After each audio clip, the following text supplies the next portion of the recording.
Hey guys, Vizrox here of DeadPixl Fire with a special guest star. Hey, what's up? Demetrius here.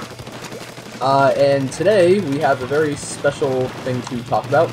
See, today Nintendo, well, they've released it for a little bit, but we managed to get our hands on the Splatoon demo, and yeah, we're going to be talking about what we think about it. So to begin, let's talk about how the game plays. So when we started out, it put you into like a tutorial level, and right at the beginning, like, it already seemed like kind of fun. Yeah, I felt like it was kind of like clunky at first, the way you used the gyroscope, but it kind of grew on me after a while, and it's very fast-paced, the way it kind of moves with the gyroscope. Yeah, and it's like, not like, it's not like what most shooters I play on consoles, where it's like a lot slower to move around, it feels like. Yeah, with the gyroscope at first I was just like, oh, don't tell me they're gonna do that. But like, after like a little bit, I was just like, oh, like the gyroscope is really sensitive on the gamepad. And that brings up another topic too. The fact that like how well they integrated the gamepad into this game. It's actually like really impressive what they managed to do.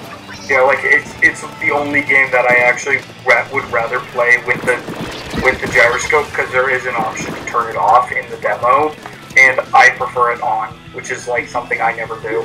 Yeah, because with most Wii U games I play, it's like, say with like Mario Kart 8 or like Smash and whatnot, when I first start playing the game, I'm just like, oh, I'll try using the gamepad. And then like, soon after, I'm just like, no, I'll just go back to the standard Pro Controller or Classic Controller and whatnot. But like, the demo so far, from what I played, I actually purposely want to use the gamepad. Yeah. Like, you remember when I first got the game, I'm like, why can't I use the Pro Controller? Oh, that's stupid how you can't use it. But now I'm like, the gamepad really works very well. Yeah.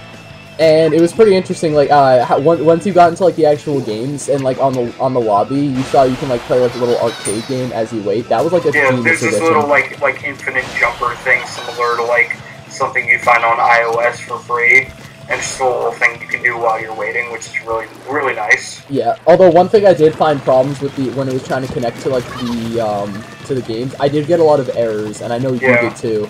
Yeah, that's probably, and I bet that's probably just because of, there's so many people playing the beta, and it's just a beta. Yeah, oh my god, like... I seriously doubt that it will be that way when the actual game comes out. I think they'll have a lot more servers by then. Let's hope, because... looking at like Halo the Master Chief Collection. Oh god. Halo, man. Oh god. Anyway, how like broken that was when it first came out. I'm just hoping that like Splatoon is another victim to this, just because a lot of people want to play. It's like when Warlords Draenor first went live.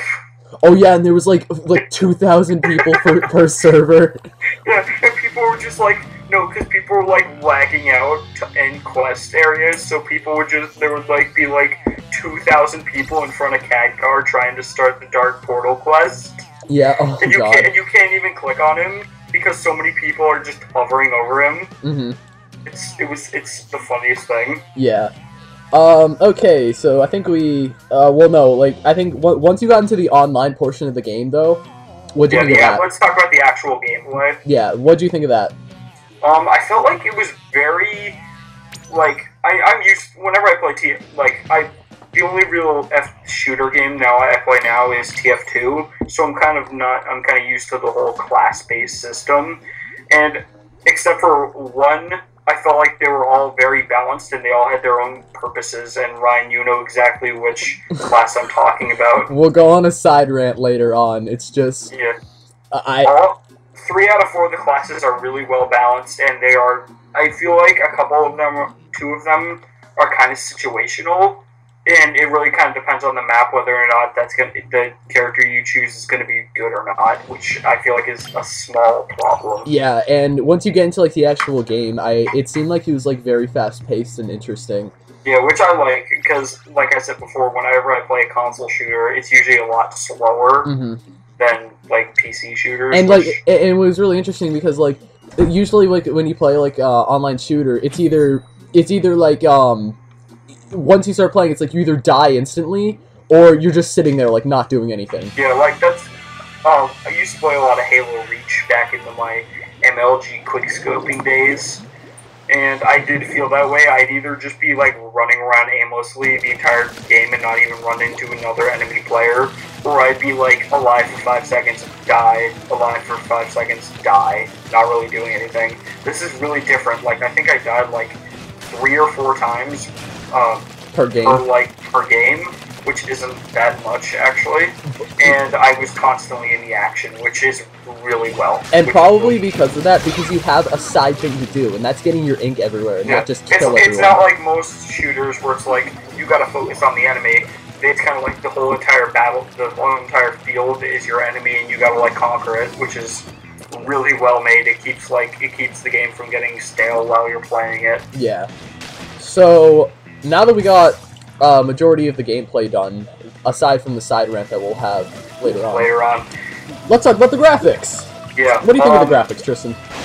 I'm playing on my crappy LCD TV, so for me, it's good for. It looks like a really good Xbox 360 game, at least for me, because of my TV. Yeah. But if you were to play this on a nice, like, huge HD TV, it would probably look fantastic. I really, really like how they made like the paint look actually paint. And I love how they made it like bright cartoony without resorting to cell shading. Because while I do enjoy cell shading, I do feel like it's kind of overused nowadays. Especially in the Nintendo universe. Yeah, no, not just that. Like, whenever a video game wants to have, like, a cartoony art style, they just automatically resort to cell shading. Mm-hmm. And I'm like, well, it works. It makes it the graphics not age as quickly.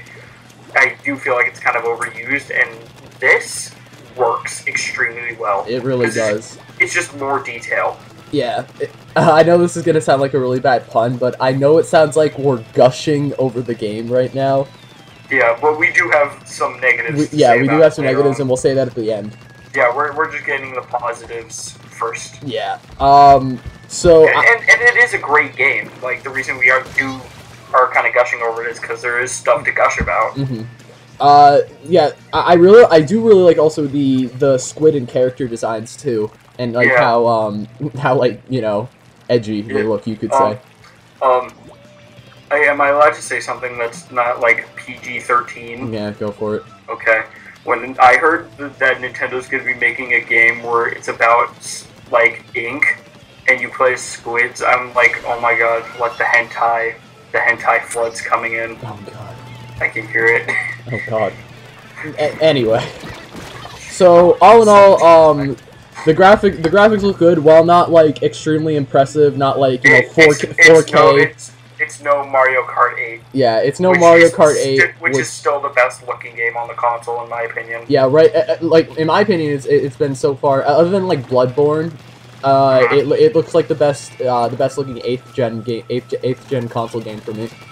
Ooh, that's kind of a... Bloodborne, The Order 1886 was another really good looking one. Yeah. I'm trying to think, because I play majorly PC nowadays. I used to be a huge console, now it's just PC for me, so I don't really keep up to date what's going on with the console casuals. So I don't really have a standpoint on that, because I really just have a Wii U. So for me, it's Mario Kart 8, so... Yep. So, okay, now that we got that, now we got the graphics out of the way, let's talk about the music. Oh my god, the music is the most 90s, like, guitar, just like, California dude music you'll ever hear. It really sounds like 90s punk music. They're really trying to get to like the teenage audience with this game, and I feel like it's so funny. They're not trying to pander to it, but they're just like trying. It's not like a lot of like early 2000 shows. I'm just using that as an example, where it was like, dude, we're gonna be hip and radical and be super dated in 2 minutes. Yeah. It actually is. It has that kind of style, but it still feels like this style kind of won't be dated in 17 seconds. What I'm glad is like they're not doing style over substance, they're doing substance over style, especially because it's paint. They're just using the style to improve the substance. Yeah. If that makes any sense. But yeah, that's what I think they've been doing. They're just trying to like make it like really hip and stuff. I think they're just doing that on purpose, even though it's been like, it already feels like... I feel like they're doing it as for a comedic reason, Yeah. in my opinion. Because it is really funny, and it really kind of, like, you see all, like, whenever you see shooters, it's all like, realistic Call of Duty, war shooters. And then you're like, whoa, Splatoon, this is, like, all, like, bright and edgy and, whoa, man, surfers. Mm-hmm. And it really kind of sticks out from all the other just kind of modern. And that's what Nintendo. Yeses. That's what Nintendo does. Like in general, like Yeah. they make their own genres of games that like are kind of similar to everything else, but have their own distinct type of gameplay and aesthetic difference. And that's exactly what they're doing with Splatoon here. Yeah. And finally, for the last thing we're going to be talking about here, how this will help the Wii U and what Nintendo can do with it. And Tristan, I think you can say this best, so go ahead. I'm just going to say it like this.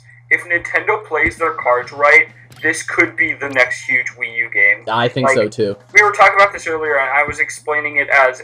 It seems like every Nintendo console generation had that one huge must-buy game, like the reason to buy that console. Like, as an example, the Wii, in my opinion, was Super Mario Galaxy. The GameCube was Brawl. The N64 was, I'd say, something like Ocarina of Time. Yeah. And I feel like if Nintendo can, like, play its cards right, Splatoon can be that game for the Wii U. Yeah. And I think how this will help, well, obviously it's a Nintendo exclusive, so some units will be brought out, but if Nintendo really knows how to, like, market this game to, like, the crowds of shooter fans, I honestly think this can easily, not save it, just move enough units to, like, form more of a profit. I know they're profitable now, which is good, but I think that Nintendo's already making a comeback. From what all they've done so far, like, I know I think they've taken on the Creators Program already. Yeah. And they took that down a while ago due to all the negative feedback from it. Yeah, I think Nintendo is finally, like, trying to make a comeback with their consoles, and that's really good. But if they just gotta learn how to market new games better, because if you saw, like, with Pikmin, they didn't even care. Nobody I don't cared. think they even made commercials for Pikmin. They never did. Especially like when the GameCube was new and they made like Animal Crossing. They didn't advertise it either, and it only sold like I think 1 million, which is still good. But it compared to like Smash Brothers. It was one of those games that like the longer it was, the more people bought it. Yeah, exactly. It wasn't like a blockbuster hit. Yeah, and I really hope Nintendo knows, but from what I've seen, Nintendo knows to market Splatoon. But from what we see already, they're already doing that. Like they've already made like I think they already made like a Splatoon Wii U bundle. I think what they're doing actually is, even though I don't support Nickelodeon at all, I kind of hate Nickelodeon. They are doing like a short mini series based on Splatoon with Nickelodeon. Oh, seriously? Yeah, that's interesting. Yeah, I heard that somewhere, and that's a great idea. Oh, that'd be a great way to Yeah. Oh, hello there, Kyle. Special guest star while we're making. Thanks, Kyle, for coming in while we're making a video. And he leaves. Yeah, we're having a Skype call right now, so Kyle decided to join in. I got him out for you, Ryan. Alright, thank you, Tristan. I can be and it's funny because like we just finished everything we need to talk about. I can be the only special guest here. Forgot the few negatives we have. Oh yeah.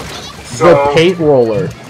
Oh my god, the paint roller. So we were talking about there are 4 playable classes currently, and that is the machine gun, the normal gun, the sniper, and the paint roller. And all of them are fine except the paint roller. Ryan, do you want to explain why? Literally, like, you go like crazy fast with it. You spread so much paint, you can instantly kill anybody with it. It's so OP. It's ridiculous. Make sure when you're editing this, you're playing the paint roller video because you recorded. Did you record? I did. Don't worry. But like, it's so OP. It's ridiculous. Oh my god. It is.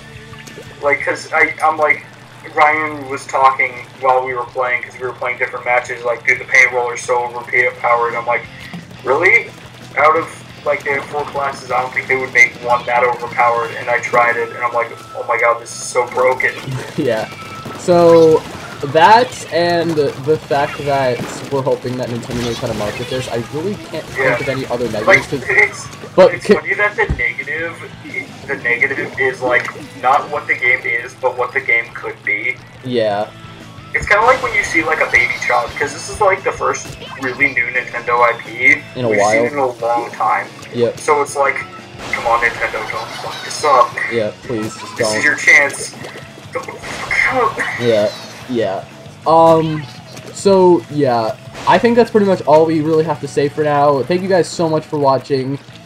Please comment below and see if you tell me if you want to see more videos like this. And this is me, BizRocks, and my friend Tristan, and we're going to be signing out for now. See you guys later. Alright, see you later, nerds.